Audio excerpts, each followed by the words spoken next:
Joanne Wilson, angel investor and blogger under the name Gotham Gal. Hi, I'm Allison Sawyer, CEO of Rebellion Photonics. So let's talk about fundraising, what you're fundraising, and how I can help you.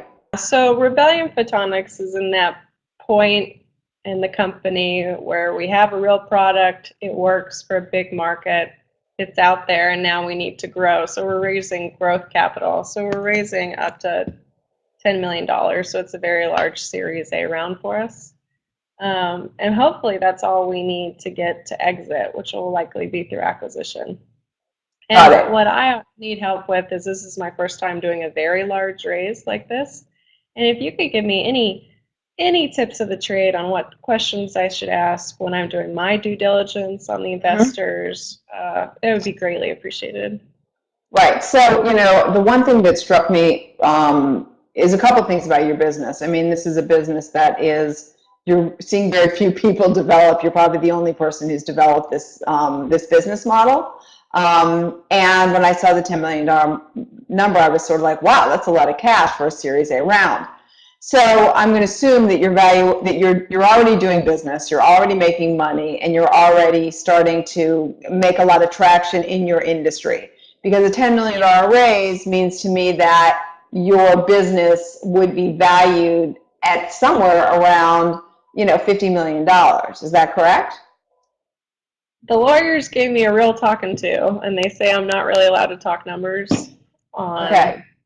Because I'm a big believer that on a Series A round, you should be selling anywhere from 20 to 25% of your business, depending on the business, at this level.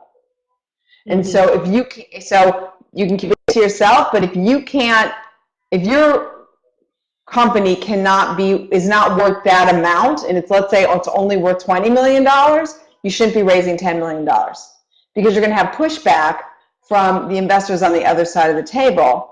And then you're going to be selling a huge portion of your business out.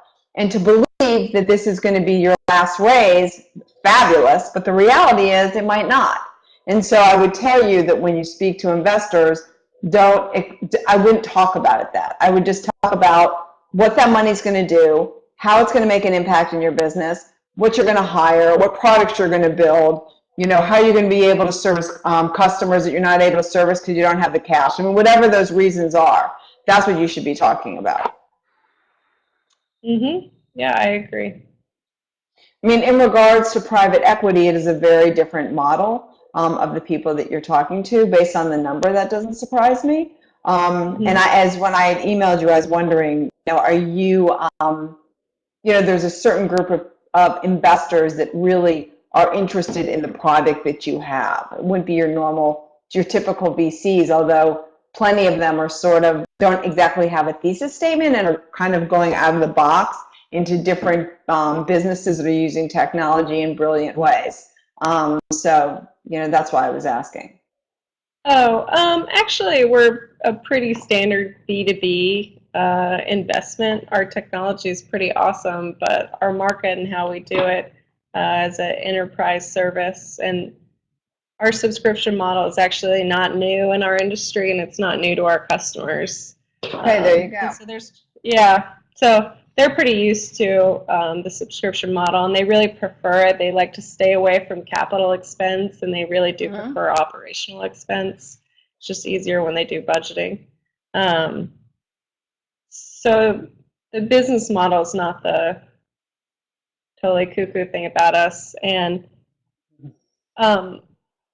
as far as number of potential investors, in many ways we're like a bread and butter investment to many of these private equity companies that focus on B2B.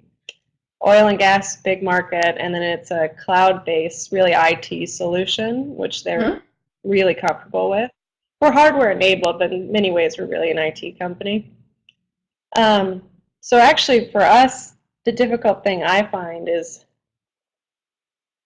I seem to have two real options. I can go with a big, massive name brand private equity firm, or I can go with one of these smaller boutique firms down here in the region who really focus on oil and gas.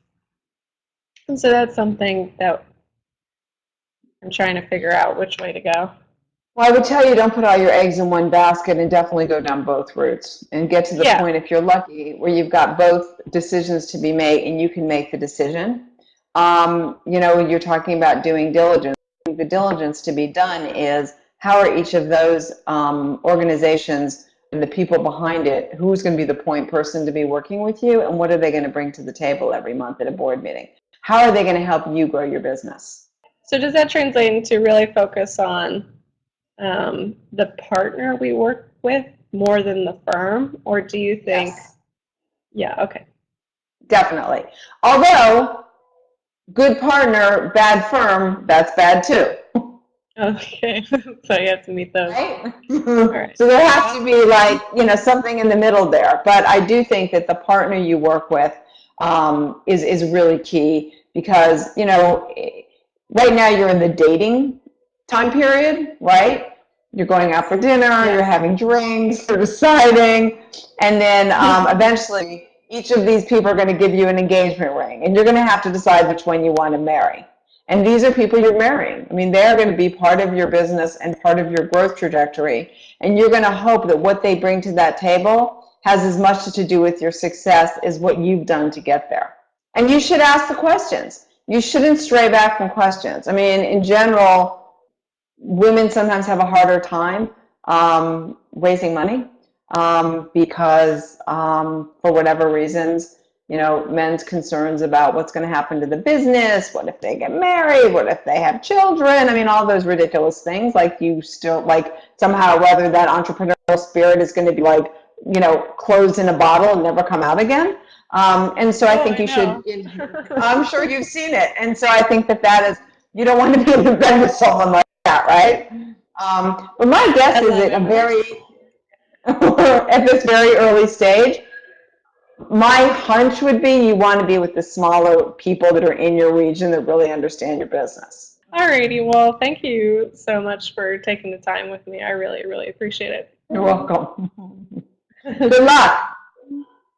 I need it. Thank you. All right, take care.